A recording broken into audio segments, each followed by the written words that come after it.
Oremos. Nuestro querido Padre que estás en el cielo, Señor, en el nombre de Jesús.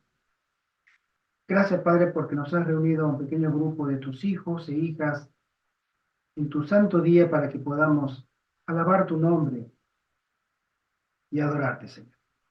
En este día que tú has separado para que todo tu pueblo venga a ti. Te rogamos que el Espíritu Santo, Señor, se haga presente en nuestras mentes y que tus ángeles, Señor, nos acompañen allí donde cada uno está. Amén. Te lo suplicamos en el nombre de Jesús. Amén. Amén. Defendamos la verdad. Parece un eslogan, es una frase hermosa, y eso es lo que millones y millones llegaron hasta el final de sus vidas con este principio de defender la verdad. Es decir, defendían el legado de Cristo, porque Cristo es la verdad. Y ellos dieron su vida por ese conocimiento al que habían sido llevados a través del Espíritu Santo para defender los principios de amor, de justicia, de equidad, de misericordia que el cielo tiene para con la raza caída. El versículo de memoria nos dice así: como Moisés levantó la serpiente en el desierto, así es necesario que el Hijo del Hombre sea levantado para que todo el que cree en él no se pierda, sino que tenga vida eterna. Esta es una experiencia muy linda del pueblo de Israel cuando ellos fueron picados por la serpiente en el desierto. Y cómo Dios, a pesar de la tosudez, testarudez, rebeldía de toda esa multitud, esa muchedumbre, Dios seguía teniendo paciencia. Y él manda hacer una serpiente de bronce, le dice a Moisés: hazte una serpiente, ponla en un asta, en un palo largo, que todo el mundo pueda mirar en el desierto. Y aquellos que la miren, como un acto de fe, podrán salvarse. Sin embargo, un paréntesis de esta historia, en Segunda de Reyes, capítulo 18, vamos a leer esa historia porque también está relacionada un poco con esta serpiente. El pueblo de Israel había concretado haber hecho esa serpiente, pero la tomaron como un tótem. ¿Saben lo que es tótem? Como un ídolo. ¿Sí? Sí. Segunda Reyes, capítulo 18, versículos del 1 al 4. ¿Sí? Y lo dice así: en el tercer año de Oseas, hijo de Ela, rey de Israel, comenzó a reinar Ezequías, hijo de Acaz, rey de Judá. Cuando comenzó a reinar era de 25 años y reinó en Jerusalén 29 años. El nombre de su madre era Abí, hija de Zacarías.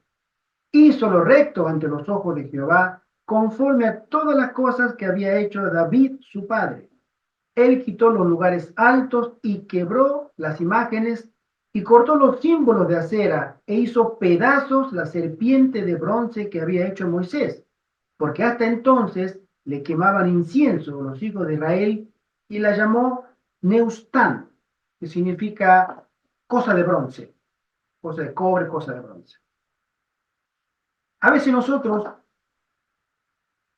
creemos que el Señor nos da todo, y es cierto, nos da todo, pero a veces nosotros hacemos mal uso de las bendiciones que Él nos da. Este fue un ejemplo. Él le dio esa serpiente para que en esa situación, en esa tragedia del campamento, se llenó de serpientes los campamentos, las carpas, y la gente iba muriendo. Entonces, ese milagro era solamente para eso. Pero no, ellos le atribuían poder, atribuían poder a la serpiente, no a Dios. Por eso este rey fue mandado a quebrar todo eso. Bien. Nos dice la lección que la ciudad bíblica de Esmirna, mencionada en el Apocalipsis, aún existe actualmente. Esta antigua ciudad de unos 100.000 habitantes prosperó a fines del siglo I y en el siglo II. O sea que en la época del nacimiento del cristianismo, esta era una ciudad importante. El que tenga 100.000 habitantes en esa época era una metrópolis, una ciudad muy grande, ¿sí? Y al ser una ciudad muy grande, una ciudad importante, pasaban, una ciudad en esa época para que llegara a ser importante tenía que ser una ciudad comercial, tenía que existir el comercio.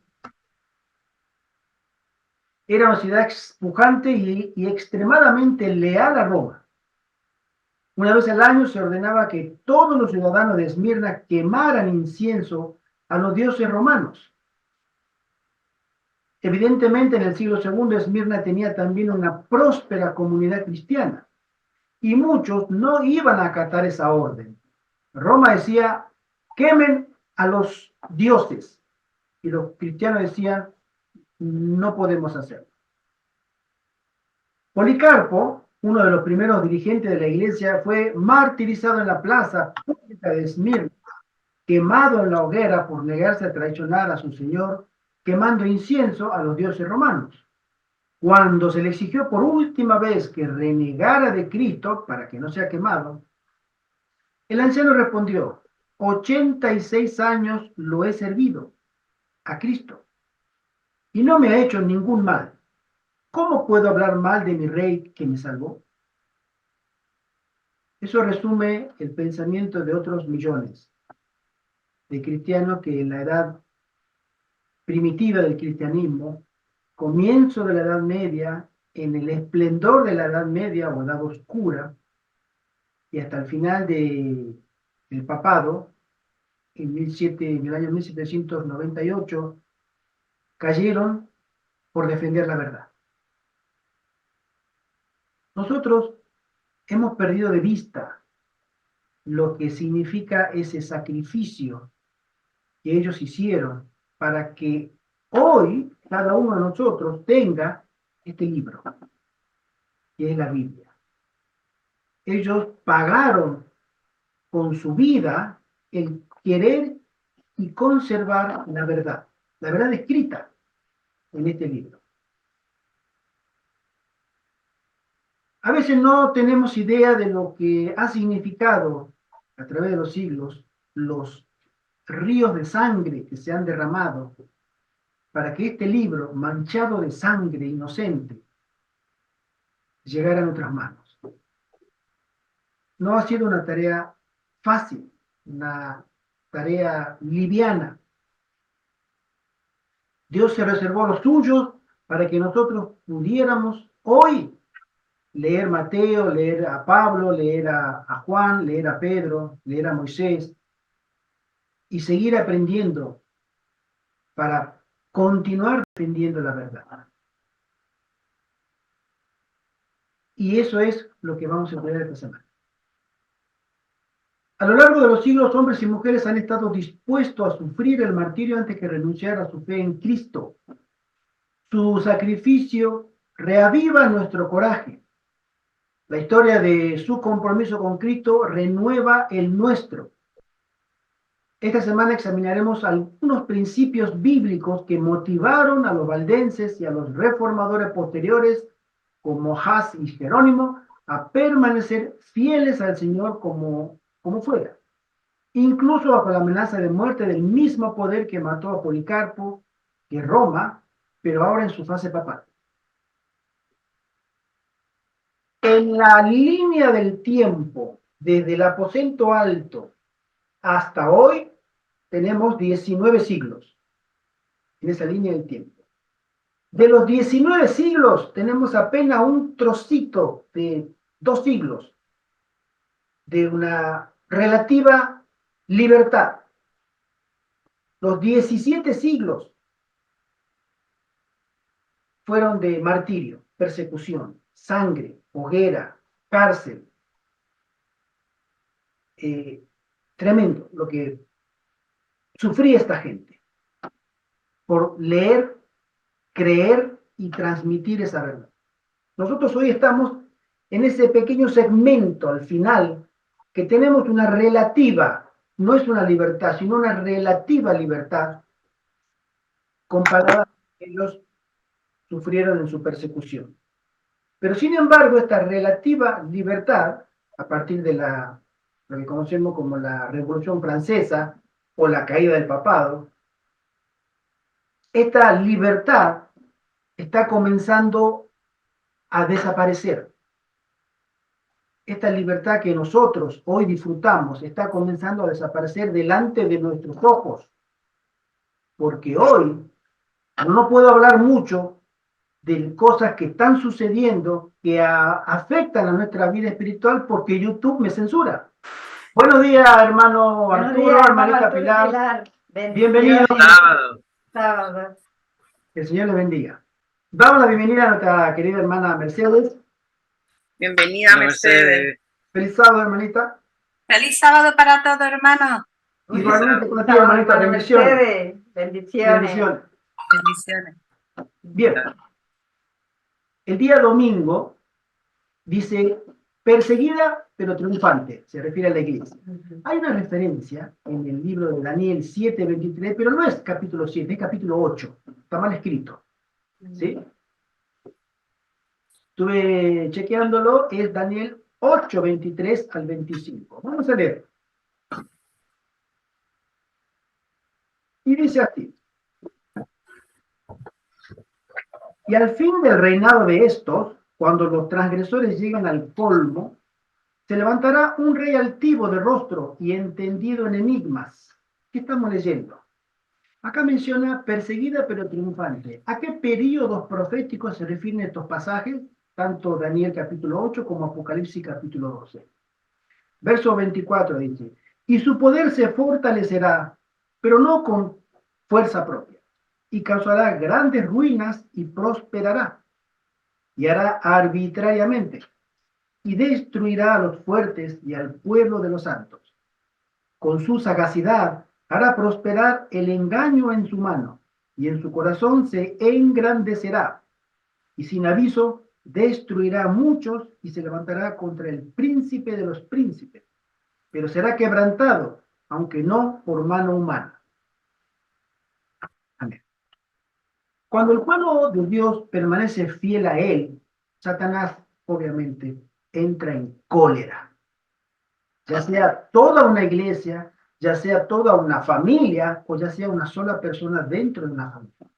Si esa persona permanece fiel, ese es un objetivo militar de la guerra espiritual que tiene Satanás con los hombres. A menudo sobreviene la persecución. El profeta Daniel describió un tiempo todavía futuro para él cuando la iglesia medieval combatiría y quebrantaría al pueblo de Dios. El profeta Juan describió este mismo periodo como una época en la que la iglesia de Dios se vio obligada a huir al desierto. Normalmente nosotros pensamos como adventistas que cuando se vio obligada a huir al desierto, nos aparece Estados Unidos. Y en cierta manera sí. Pero habla un periodo de 1260 años. Y en esa línea de tiempo, otra vez, de ese periodo profético, Estados Unidos aparece muy al final. ¿Sí? El Mayflower, ese barco de holandeses e ingleses que huyen de la persecución, el primero, en Estados Unidos, encalló en Estados Unidos en el año 1600. Pero la persecución comenzó en el año 539, 1000 años prácticamente. Y ese desierto es la misma Europa, pero allá, en la soledad de los picos montañosos, los Alpes suizos, los Alpes italianos, los Alpes franceses, donde los protestantes tenían la ventaja de que el frío los hacía vivir en la soledad. Nadie quería vivir en las montañas frías. Ellos sí, porque era el único lugar que tenían donde no eran cazados, literalmente, por las hordas romanas. ¿No? Y es ahí donde ellos prácticamente de los 1260, 1000 años estuvieron continuamente refugiados, ¿sí? En la soledad del campo. Por eso fue el desierto, un lugar deshabitado, ¿sí? Nosotros creemos que esto ha terminado. Bueno, así como creemos que el, el capítulo de lo que ya sabemos de lo que pasó hace poco, no vamos a mencionar nada del, del Abaco y todo eso porque lo quiero sacar por YouTube al video. Por eso hay más de 4.000 suscriptores y el que no lo hagamos por ahí no pueden conocerlo. Entonces vamos a ser cuidadosos con las palabras. Pero a veces creemos que eso terminó. Eso no terminó. Eso tiene una pausa. Hoy estamos en la pausa, ¿sí? Pero va a retomarse eso. Bueno, en este tema de la persecución, hoy estamos en una pausa. La misma pausa tenemos, porque se va a retomar de nuevo la persecución. Ya nos están persiguiendo en cuanto a nuestra libertad de expresión. Así es. Fíjense ustedes que la libertad de expresión es un bien inmaterial que todo ser humano tiene derecho, así como tiene derecho a tener un nombre, tiene derecho a tener una nacionalidad, tiene derecho a una asistencia médica si se encuentra en peligro, tiene derecho a una asistencia jurídica si sus derechos son vulnerados, por eso a veces en las películas dicen, si no tiene un abogado se le asignará uno, porque es su derecho, ¿sí? Bueno, también tenemos derecho a la libertad de expresión. Siempre se entiende de no ofender a los demás, pero es un derecho inalienable. Bueno, ese, entre otros, se nos está quitando. A esa gente no se le había quitado ese derecho. Directamente se los localizaba, se los cazaba con Z y se los exterminaba. Eso va a retomarse de nuevo en poco tiempo. Se están dando las condiciones para que el pueblo de Dios que quiera serle fiel a Dios o que quiera permanecer fiel a Dios, Satanás tiene una ira tremenda, porque nosotros estropeamos sus planes de dominio absoluto, ¿sí? Y él va a reaccionar con las armas que él conoce, el terror, la muerte, el hambre, etc. Nos menciona que los visigodos, los vándalos, la visión, y los ostrogodos eran tribus que creían doctrinas diferentes de la enseñanza oficial de Roma. Hasta ahí yo estoy de acuerdo.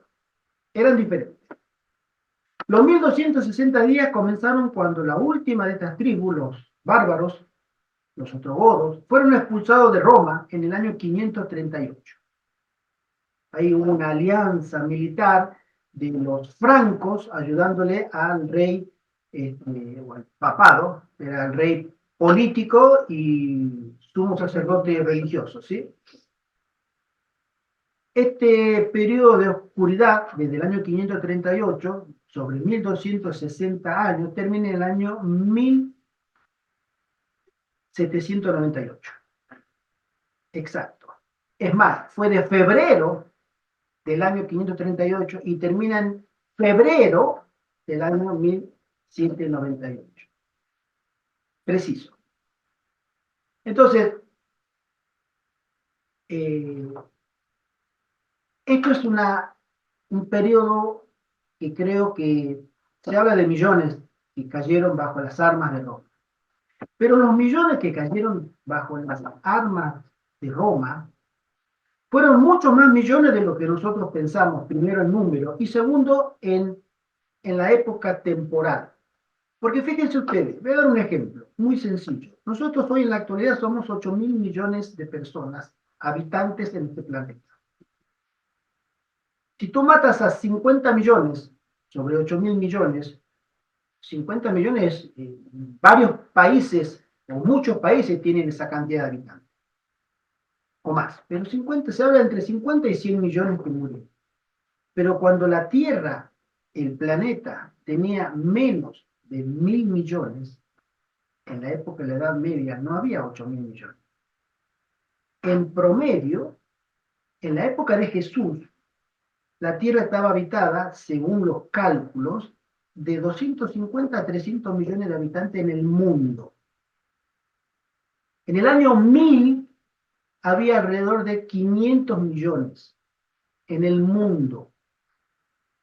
Y en el año 1800, aproximadamente, en la época de la hermana Huay, ya se había superado el millar, o sea, los 1.000 millones. Si hacemos un promedio, 500 millones. Que Roma haya matado a 50 o hasta 100 millones, era prácticamente una matanza en proporción a los habitantes de Europa, era millonaria. Era como que hoy Europa, nosotros en Europa que vivimos acá, podemos tener una población de alrededor de, vamos a suponer, 500 millones. Bueno, hay una guerra civil entre los buenos y los malos y caen 150 millones de personas sobre una población de 500. Es increíblemente grande. Esa era la proporción que Roma había aniquilado. Aparte de que venían las pestes, ustedes se acuerdan, la peste bubónica, la peste negra, etcétera, eso también mataba, caían como moscas por la gente. Mucha mortandad. Pero la persecución era una persecución tremenda. A eso este nuevo orden está abocado, a que los que quieran defender el derecho a la verdad, nosotros damos la mira. Es así. Aquellos que quieran permanecer fieles. Nos esperan días hermosos para que la luz brille con todo su esplendor. Vamos a ver el día lunes y en Judas, el libro que está antes de la Biblia, hay un versículo hermoso. Perdón, antes del último libro de la Biblia, eso iba a decir. El libro de Apocalipsis, una página antes está el libro de Judas. Y Judas dice en el versículo 3 y 4, amados, por la gran solicitud que tenía de escribiros acerca de nuestra común salvación, me ha sido necesario escribiros exhortándoos que contendáis, que peleen, que batallen ardientemente por la fe que ha sido una vez dada a los santos. Porque algunos hombres han entrado encubiertamente, los que desde antes habían sido destinados para esta condenación, hombres impíos, que convierten en libertinaje la gracia de nuestro Dios y niegan a Dios, el único soberano, y a nuestro Señor Jesucristo. Ese era el pensamiento vivo que tenían millones de verdaderos cristianos en la época oscura. Contendían por la verdad, por la fe, por la sana doctrina. No le amaban más los principios establecidos en la Sagrada Escritura, más que su propia vida, que su deseo natural de sobrevivir. No importa si muero o vivo, esto tiene que permanecer. Me toca dar la vida, la daré. Y así el cristianismo avanzaba. El libro de Judas se escribió en algún momento antes del año 65. Para los cristianos fieles, santificados en Dios el Padre y guardados por Jesucristo, como dice en el versículo 1. Exhortaba a estos fieles creyentes a contender, a pelear por la fe que una vez fue confiada a los santos. Esta amonestación tuvo aún más significado para los creyentes de la Edad Media, después de que las prácticas paganas inundaran la iglesia y las tradiciones humanas pusieran en juego la palabra de Dios. ¿Ustedes creen, hermanos, que hoy tenemos tradiciones humanas en el pueblo de Dios? Sí. A ver, la hermana Belén dice que sí, pero Sí. no lo vamos a hacer hablar porque pobrecita está con la garganta. Sí. Pero mi esposa sí dice que también. Sí. ¿Por qué, hermano? O sea, ¿qué es lo que tú ves como tradiciones paganas? O sea, si hablamos de la iglesia adventista, hay una cantidad bueno, desde la iglesia católica ya esa se mueve solo con tradiciones humanas, pero dentro de la iglesia adventista también han llegado muchas tradiciones, cosas de la cultura, cosas del mundo, de todo, o sea, celebraciones del Día del Niño, del Día del Padre, del Día de la Madre, del no sé qué, de los mismos, de esta cosa, de lo otro. que son tradiciones humanas, eso no aparece escrito en la Biblia. Exacto.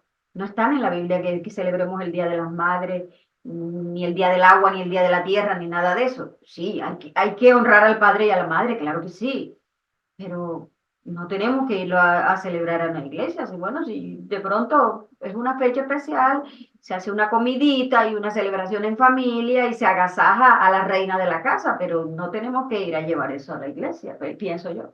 Exacto. Fíjense ustedes que la Iglesia Católica, la que estamos escribiendo ahora en la Edad Media, los pilares de la Iglesia Católica que sustentan la propia Iglesia son tres. Tres pilares. Está fundada sobre tres pilares, que es la tradición, es el magisterio y las Sagradas Escrituras. En ese orden. Las Sagradas Escrituras están de último. Están de último, y solamente porque la necesitan para ponerle el traje cristiano al ídolo pagano. La tradición, según la misma Iglesia Católica lo enseña, es la revelación de Dios a la Santa Madre Iglesia. Es decir, todo lo que aparece, todo lo que va apareciendo, como por ejemplo esto, el día de aquel, del otro y de todos, entre otras cosas, como los demás lo hacen, hablemos de otras iglesias, otros cultos paganos, por supuesto. Entonces, como los demás lo hacen, nosotros también podemos hacer. El magisterio, que es la autoridad, el colegiado de los purpurados, los cardenales, el colegio cardenalicio, ellos son la máxima autoridad que se revela en la persona única del Papa, que es el representante de ese colegiado. Ellos, lo que cocinan ahí en sus cónclaves y en sus reuniones en privado, eso tiene mucho más autoridad que la Sagrada Escritura. Y después viene la Sagrada Escritura porque obviamente tienen que tener la aceptación del mundo de que ellos no son una sinagoga de Satanás, porque no son, sino que tienen que mostrarse como algo benéfico, necesario, útil, que viene de Dios. Es el engaño, obviamente. Babilonia es Babilonia, no cambia. Los cristianos de la antigüedad decían, lo siento, nosotros no creemos ni en la tradición, no creemos en el magisterio, en la autoridad del Papa o del colegio cardenalicio. No es una norma a la que nosotros nos debamos sujetar. Nosotros nos sujetamos solamente a las Sagradas Escrituras y también a su correcta comprensión o interpretación, que es la histórica gramática. Porque los católicos sacaron ellos su propia interpretación, que no es la de los jesuitas, preterista y futurista. Ellos tienen su propia escuela de interpretación, que es la escuela idealista. ¿Sí? Es la cuarta escuela de interpretación de las Sagradas Escrituras. El idealismo pregona que la Biblia fue escrita como una enseñanza para la iglesia y que lo que ocurrió como hechos portentosos, milagrosos, nunca ocurrió. Fueron fábulas que de generación en generación los profetas en el Antiguo Testamento se transmitían verbalmente para enseñarle a la gente que Dios es esto, es aquello que quería. Pero no ocurrió. La creación en 6 días no existió nunca. Los milagros de Jesús, eso es todo mentira. Eso es para que nosotros tengamos miedo a un Dios que realmente es justo, etcétera, etcétera, etcétera. O sea, era la enseñanza. Y esa enseñanza idealista solamente tenían la autoridad de transmitirla los curas. O sea, ellos entendían la Biblia. Por eso, cuando era niño, de servidor, me acuerdo que nosotros vivíamos a 2 casas de una iglesia.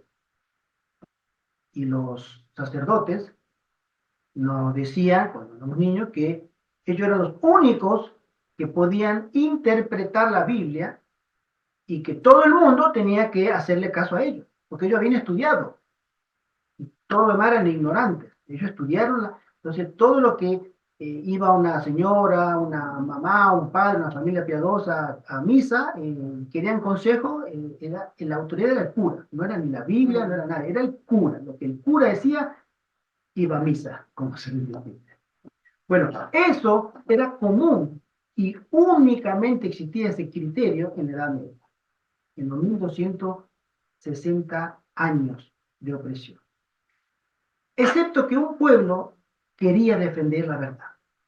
Ellos sabían, por la misma escritura, que la verdad no estaba en los hombres, estaba en la palabra revelada. Y ellos no querían que la gente la conociera. Estas palabras fueron escritas a la iglesia de Esmirna. Uno de los dioses patronos de la ciudad era Dionisio. Es historia. El dios de la fiesta y la fertilidad. Cuando morían los sacerdotes de Dionisio, en el cortejo fúnebre se les colocaba una corona sobre la cabeza.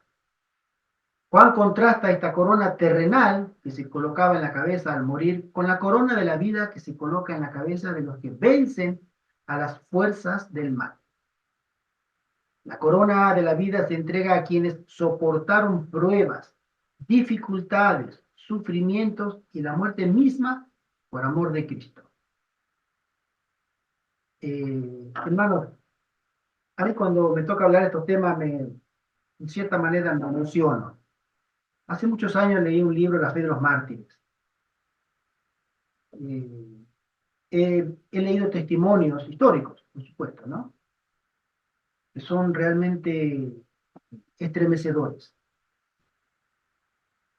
Y uno mira a través de los siglos, por medio de libros escritos como testimonio de lo que pasó, que había gente muy valiente, hombres y mujeres, niños, ancianos, hermanos, eran muy valientes, tenían mucho valor, tenían una manera de interpretar su propia vida como nada comparada a una vida que se les había prometido si permanecían fieles.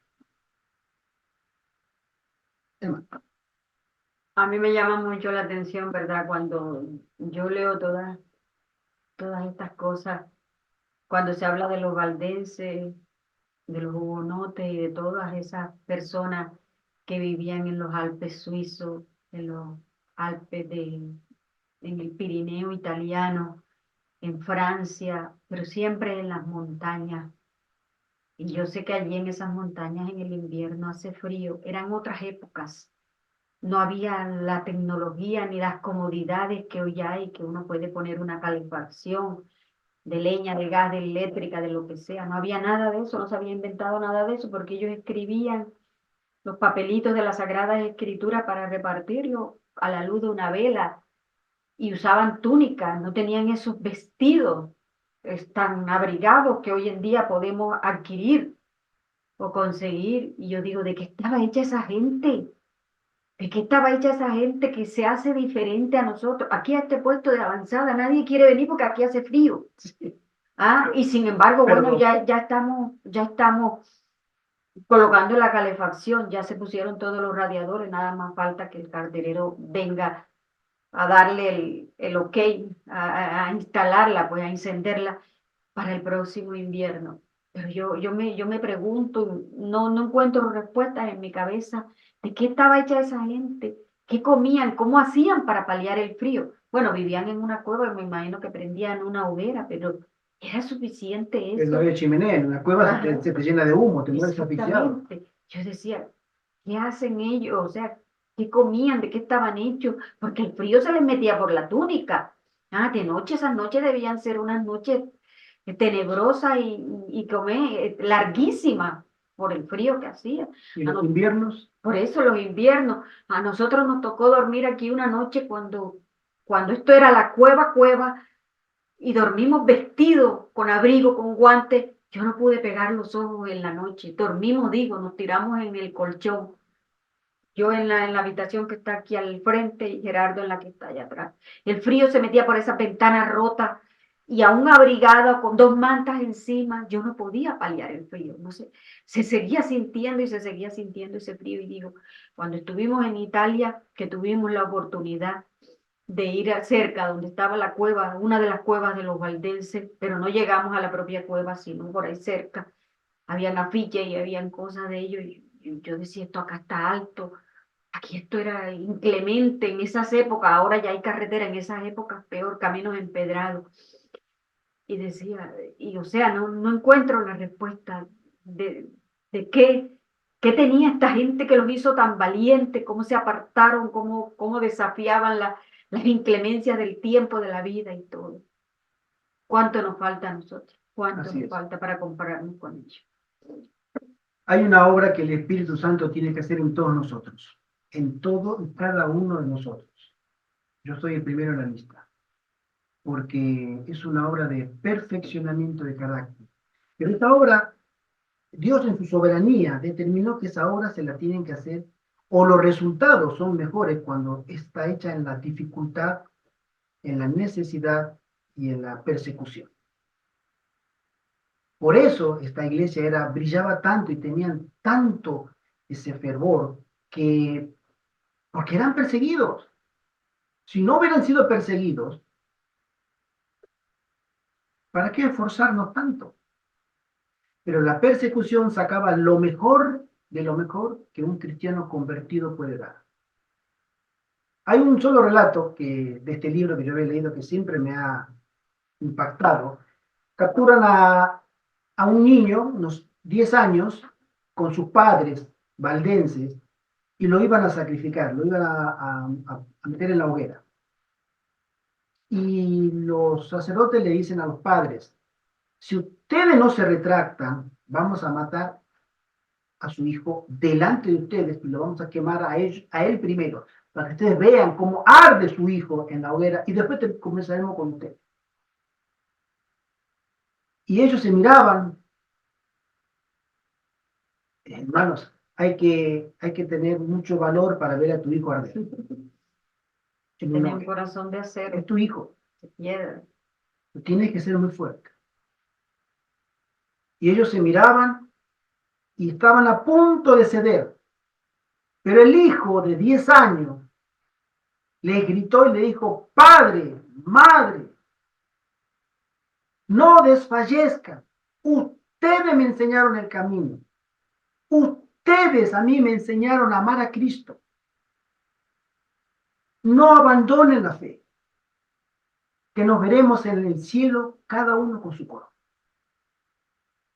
Y ellos querían, y el hijo los hizo vencedores. Y le gritó, y le dijo, no se preocupen por mí, yo no me preocupo por ustedes porque sabemos quién hizo la promesa. Murieron los tres. Ese calibre de cristianismo, hermano, uno tiene que estar muy consagrado a Dios por una experiencia, no teológica, sino de fe y hechos, para que tú dependas de tal manera y no desfallezca tu fe. Ellos murieron y nos mostraron el camino que tenemos que transitar nosotros, porque se nos viene una nueva edad media. Pronto. Voy a ir un poquito más rápido, el día martes dice, valor para permanecer firmes. Y hay 3 versículos en el libro de Hechos, en el libro de Cositas, Efesios y Apocalipsis. Una de las características distintivas de los valdenses y de cada uno de los reformadores era su absoluta lealtad a Dios, su obediencia a la autoridad de las Escrituras y su compromiso con la supremacía de Cristo, y no del papado. Su mente estaba saturada de historia de fe y coraje del Nuevo Testamento. Con Pedro y los apóstoles podían decir, como aparece en Hechos 5:28, es preciso obedecer a Dios antes que a los hombres. Comprendieron la admonición de Pablo, como dice en Efesios 6. Por lo demás, hermanos míos, fortalezcanse en el Señor y en el poder de su fuerza. Amén. Se tomaron a pecho el consejo de Jesús en Apocalipsis 3 que dice, retén lo que tienes para que ninguno tome tu corona. Amén. En lugar de someterse a las tradiciones de la iglesia romana, estos hombres y mujeres de fe tuvieron el valor de defender las verdades de la palabra de Dios. Hoy estamos en el siglo XXI. Esto lo miramos para atrás y es un relato histórico, conmovedor. Pero Dios está buscando para esta década, para estos años, hombres y mujeres que estén dispuestos a llegar a estas alturas espirituales como llegaron ellos. Porque se va a levantar el mismo poder opresor que había en esos años. Y según los testimonios, ese poder se levantará aún más despótico. Porque el enemigo sabe que hoy, él juega el todo por el todo. No hay otra oportunidad. Él no va a tener otra oportunidad. Él sabe que le queda poco tiempo. Y cuando un ejército que está decidido a todo y no tiene más recursos, utiliza todo lo que tiene. Y Satanás sabe, por eso tiene tanta ira, tanta rabia, tanto odio, porque todo el mundo se está arrodillando ante él, excepto un remanente. Un puñadito. Y fijémonos que de Apocalipsis, después del capítulo 12, especialmente el capítulo 14 hasta el 19, no habla ya de la iglesia de Dios. Se refiere a un remanente, a lo que queda de la iglesia. Ustedes miran bien que Satanás va en contra del remanente, va en contra de lo que quedó de la iglesia. O sea, ya ni la iglesia está Del resto de la descendencia. exacto, ni la iglesia está haciéndole la guerra, sino lo que quedaron de la iglesia. Lo último, el resto, ese resto. Porque hasta la iglesia, como la iglesia de la Odisea, que apostata, hasta la iglesia, él logró ponerla de rodillas. Pero hay alguien, ese grupito que todavía no cede. Ese es el remanente del que sale victorioso y que se le pone las palmas de victoria y que cantan el cántico de Moisés y del Cordero, el cántico de victoria. Nos esperan momentos, hermanos, preciosos para que la iglesia pueda brillar con luz propia en nombre del Señor. El día miércoles dice en Jeremías 15:5, voy a avanzar con estos versículos, Jeremías 15:16 dice: fueron halladas tus palabras y yo las comí, y tu palabra me fue por gozo y por alegría de mi corazón, porque tu nombre se invocó sobre mí, oh Jehová, Dios de los ejércitos. Esa es la alegría que tenía Jeremías, a pesar de que le hacían la vida a cuadrito, como decimos, y a cuadritos de colores, se la pusieron muy cuesta arriba. Él tenía algo en su corazón que lo hacía realmente un hombre valiente. No le importaba demasiado lo que le fuera a pasar. Él tenía ese mandato. Cada uno de los reformadores se regocijaba en la palabra de Dios, se alegraban en hacer la voluntad de Dios, amaban su ley. Una de las verdades fundamentales más significativas de la Reforma fue el gozo que producía el estudio de las Escrituras. El estudio de la Biblia no era una tarea laboriosa, no era un ejercicio legalista, no era un requisito rígido, era un deleite. Nosotros tenemos la oportunidad de tener esa experiencia con el Espíritu Santo para que Él nos abra la mente mientras nosotros abrimos las páginas de las Sagradas Escrituras. Y que nuestra mente se regocije en esas verdades eternas. Que podamos experimentar en nuestra experiencia un pedacito de cielo en esta tierra donde hay cada vez más problemas. La verdad de la palabra de Dios y el gozo de la salvación en Cristo llenaban tanto el corazón de los reformadores que tenían que compartirlos. John Wycliffe, que se llama el lucero en inglés, era inglés de Inglaterra, de Gran Bretaña, era el lucero de la mañana porque era el primero de los reformadores. Él estuvo unos 140, 150 años antes que Lutero. Dedicó su vida a traducir la palabra de Dios al inglés, solo por dos razones: que el Cristo viviente lo transformó mediante la palabra y el amor de Cristo lo motivó a compartir con los demás lo que había aprendido con otros. Hay un detalle muy revelador, la hermana Juárez lo comenta en el Conflicto de los Siglos, que dice así, en el capítulo El Lucero de la Reforma: antes de Wycliffe había muy poco de la Biblia en inglés. Aunque falleció antes de que Roma llegara a él, sin inmutarse, el papado desenterró sus restos. Es decir, después de 40 años que él ya había muerto, ya en su fosa, ya estaba muerto, pero había traducido la Biblia al inglés. 40 años más aproximadamente después de muerto, va a Roma en una procesión. Obviamente ellos son muy hábiles en eso, en saturar los sentidos. Hizo una gran procesión, desenterró la tumba, sacó el esqueleto, lo que quedaba de Wycliffe, lo colgó, lo azotaron al esqueleto de él, al cadáver, lo que quedaba del cadáver de él. En público lo azotaron, le dieron a un cadáver, pero lo que quedaba del cadáver, ¿sí? Después lo quemaron y lo arrojaron al río Támesis, para que la gente aprendiera que con Roma no podían, nadie se escapaba, ni muerto se escapa. Esa Roma no cambió nunca. Sigue todavía, ¿eh? Tremendo lo que pasó. Pero así como el agua dispersó esas cenizas, así también la palabra de Dios, el agua de vida, se extendió a lo largo y ancho como resultado de su obra. Así lo usó Dios al lucero de la Reforma. Nosotros tenemos la oportunidad de trabajar para la obra de Dios, para que podamos, como nos dijo hace un rato el hermano Arturo y la hermanita Pilar, que van a ir a repartir publicaciones.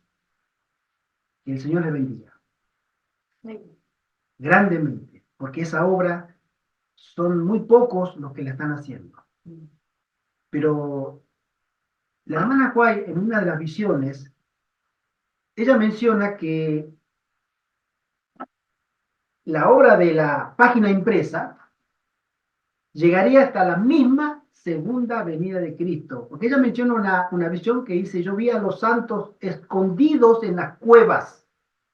Estaban los que lo perseguían a punto de caerle, venían con sus armas para destruirlo. Sabía que estaban escondidos adentro. Y cuando estaban por matarlos, se escucha ellos entienden el terremoto, un trueno. Los salvos sabían que era la voz de Jesús, pero ellos se asustaron, los malos, y ven que la tierra empieza a temblar, se detienen de terror, y ellos en la misma cueva levantan papeles, panfletos, página impresa, que habían quedado del trabajo evangelístico de los santos, y cuando lo leen, entran en razón y dicen: tenían razón, ellos tenían, nosotros estábamos equivocados. Y la liberación de estos justos viene en la segunda venida de Cristo, cuando todavía los impíos siguen leyendo y dándose cuenta de que no podían vencerlos, de que se habían aliado y se habían puesto en el bando perdedor. Pero ya era tarde. Fíjense ustedes el valor de la página impresa. Nosotros pronto vamos también a comenzar en el poder del Señor. Pronto. El mes de mayo ya queremos comenzar. Dios mediante. Otro grande de la Reforma fue Juan Huss. Él no vaciló ante la prisión, la injusticia y la muerte misma. Languideció en la cárcel durante meses. El frío y la humedad le provocaron una fiebre que estuvo a punto de acabar con su vida. Y sin embargo, la gracia del Señor lo sostuvo durante la semana de padecimiento que sufrió antes de su condena final. La paz del cielo inundó su alma. Me imagino que él habrá sentido la misma paz que sintió Juan el Bautista. Él estaba preso. Y él, preso, no sabía que todavía Jesús era el que debía venir. ¿Cómo el que debía venir permite que yo, profeta, esté preso? Por eso le mandó a sus discípulos a preguntarle a Jesús. Nuestro maestro Juan nos manda a preguntarte si tú eres el que tenía que venir. Y Jesús le contesta, vayan y díganle a Juan. Y le narra los hechos proféticos que él hacía. Y cuando ellos le contaron, lo cuenta la hermana Juan, desde ese momento Juan el Bautista tuvo paz. En el calabozo, lleno de paz. Y quedó con esa paz hasta el final de su día cuando Salomé pide la cabeza a Herodes por consejo de su madre, de Herodías. Pero él murió con una paz como la que podemos entender acá de Juan Haas. A un amigo le decía, escribo esta carta en la cárcel y con la mano encadenada, a la espera de que mañana se cumpla mi sentencia de muerte. En el día en que por la gracia del Señor nos encontremos otra vez gozando de la paz deliciosa de la vida futura. Sabrás cuán misericordioso ha sido Dios conmigo y cuán admirablemente me ha sostenido en medio de mis tentaciones y pruebas. Eso solamente lo puede escribir un hombre que realmente ama a Dios. Y si Dios permite que nosotros, quizás alguno de nosotros que estamos acá presentes, pueda sufrir por la causa de Dios, sintámonos bienaventurados. Amén. Bienaventurados de sufrir por causa de Cristo. Porque nuestro nombre permanece escrito en los libros de los cielos. Un gozo. Dios permitió, nos dice el día viernes, que una gran luz brillara sobre las mentes de estos hombres elegidos, revelándoles muchos de los errores de Roma, pero ellos no recibieron toda la luz que debía ser comunicada al mundo.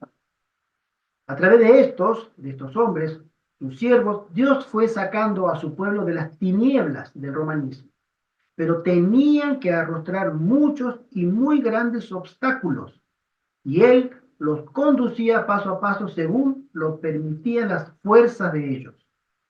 No estaban preparados para recibir toda la luz al mismo tiempo. Esto los habría hecho retroceder, como habrían retrocedido con la vista herida quienes, acostumbrados a la oscuridad, recibieran la plenitud gloriosa del sol del mediodía. No sé si a ustedes les habrá pasado alguna vez, hermano, cuando están trabajando en el sol, y están trabajando en el sol, y se vuelven de nuevo a la habitación, a la casa, y no ven nada. Qué encandilado. Amén. ¿Sí? Hasta que la vista se acomoda de nuevo a la nueva intensidad de luz ambiente, ¿no? Bueno. Sucede así en términos espirituales también. De hecho, no se les podía dar toda la luz o gran luz, porque no la iban a poder recibir. Pero la poquita luz progresiva que fueron recibiendo, la fueron recibiendo con gozo, con alegría, con un deseo misionero de poder compartirla a los demás, porque la felicidad que ellos tenían de haberla recibido, querían también compartirla. A nosotros, el pueblo adventista, ha recibido la mayor porción de luz que ningún otro pueblo de la tierra ha recibido y recibirá. Nosotros no hemos recibido el santuario lo recibió el pueblo judío. Sin embargo, a ellos no les es dada la luz del santuario como al pueblo adventista. Nosotros entendemos Y ninguno de los judíos puede entender, porque están ciegos. Han rechazado al Cordero, que era el elemento clave, determinante de la funcionalidad completa de la liturgia del santuario. Lo rechazaron. Entonces no pueden entender nada del santuario.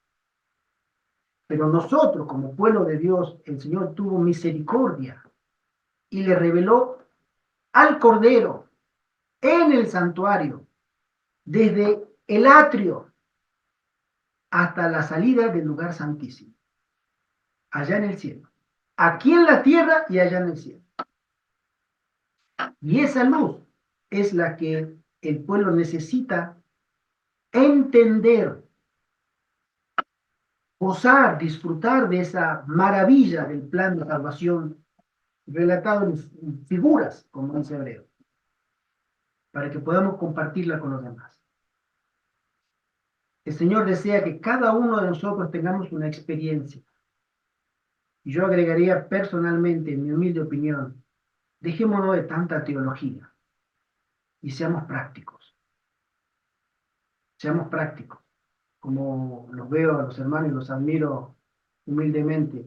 Salgamos con una guitarra, salgamos con libros, vayamos a visitar a un hospital, vayamos a una cárcel. Eso es el Evangelio. No hay mejor, en mi humilde opinión, testimonio de lo que es el verdadero Evangelio cuando hablamos del buen samaritano. En el cielo pasaron 3 personas que pudieron demostrar ante Dios y según los valores de Dios quién era justo. Ustedes saben, ¿no? Un levita, un fariseo, doctor de la ley, diezmaban, pero hasta el comino, el perejil y todos los condimentos. No se le escapaba detalle. No faltaban a la iglesia. Es más, ese día tampoco me va a faltar. Digo, yo tengo que ir a la iglesia. Entonces, ahí quedó tirado. Y estudiaban las escrituras. La sabían de memoria y tenían altos cargos, pero vino un don nadie, pero que lo amaba porque demostró con hechos que le curó las heridas, lo sacó del camino, lo llevó a un lugar y ayúdenlo, ayuden a este hombre. No sé quién es porque no lo conozco, pero ayúdenlo. Y si gastan más de lo que yo voy a dejar ahora, a la vuelta yo me encargo de él. Ese samaritano para el cielo le enseñó lo que es el amor que tiene Dios para con nosotros. Que siendo pecadores nos mandó a su Hijo para que muriera por nuestros pecados y nosotros viviéramos por su muerte. Creo que está llegando el momento en que debemos repensar, replantear nuestra faceta teológica y llevar a la práctica, a la obediencia, a que nos cambie, no intelectualmente, a que nos cambie en la vida, para que nuestro testimonio se revele en hechos y no palabras. Porque el Señor ama a todos sus hijos, pero sus hijos no son todavía maduros para afrontar las pruebas que nos esperan. Y el hecho de que tengamos la experiencia diaria con Cristo en hechos nos va a ir preparando. Porque si los valdenses tuvieron años y años comiendo frío en la montaña, y hambre, y necesidades e incomodidades, eso los moldeó para que cuando viniera una horda con antorchas, lanzas y cuchillos y espadas a buscarlos y matarlos, ellos los recibieron y no renegaron su fe. Ellos no conocían mucha teología, ellos eran de la vida práctica. Y si se eran capturados, hasta aquí llegué, Señor, alabado sea tu nombre. Ese cristianismo, para defender la verdad, debería ser nuestra aspiración. Jesús es nuestro máximo ejemplo. Amén. Nuestro máximo ejemplo. Y de ahí para abajo tenemos profetas, apóstoles y mártires. Que el Señor nos bendiga, nos guarde y nos proteja siempre. Es nuestro deseo, mi deseo y oración. Amén. Amén. Oremos. Gracias. Hermano Arturo, tú nos quisieras despedir en oración. Amén. Oremos. Querido Padre que estás en el cielo, en el precioso nombre de Jesús, Padre, te agradecemos por estos ejemplos que nos has dejado, Señor, para fortalecer nuestra fe, Amén. nuestra dependencia de ti, porque en ti encontramos y únicamente en ti encontramos esperanza, valor, confianza y el coraje santo para seguir hasta el fin perseverando, Señor, por amor a tu santo nombre, Padre. Te agradecemos por el sacrificio de tu Hijo, Señor, que fue el sacrificio máximo que podía hacer Él y que podías hacer tú. Ayúdanos a nosotros, Señor, para que podamos llevar también nuestra cruz con dignidad, de manera que te honremos y llevamos a muchas almas, Señor, a los pies de tu Hijo, Padre. Gracias por tu palabra preciosa, Señor, por tus testimonios y gracias por tu Espíritu, Señor, que nos ayude, Señor, a darnos cuenta del valor tan grande, Señor, que tenemos, Señor, contigo, con todos tus dones, con todas tus bendiciones, Padre. Sigue acompañándonos a todos tus hijos, Señor, en el día de hoy, ayudándonos a profundizar en tu palabra y a permanecer en este día santo, Señor. Gracias, Padre querido, te lo pedimos con el perdón de nuestros pecados, en el nombre de Jesús. Amén. Amén. Amén. Amén. Feliz sábado. Feliz Que el sábado. Señor les bendiga. Igualmente, Gracias, hermanita Evelyn, hermanita Mercedes, hermanita Pilar, hermanita Pino. Bienvenidos, hermano Eva. Hermano de Eva. Feliz sábado. Feliz sábado. Arturo, que el Feliz Señor- sábado. Bendiciones. Feliz sábado.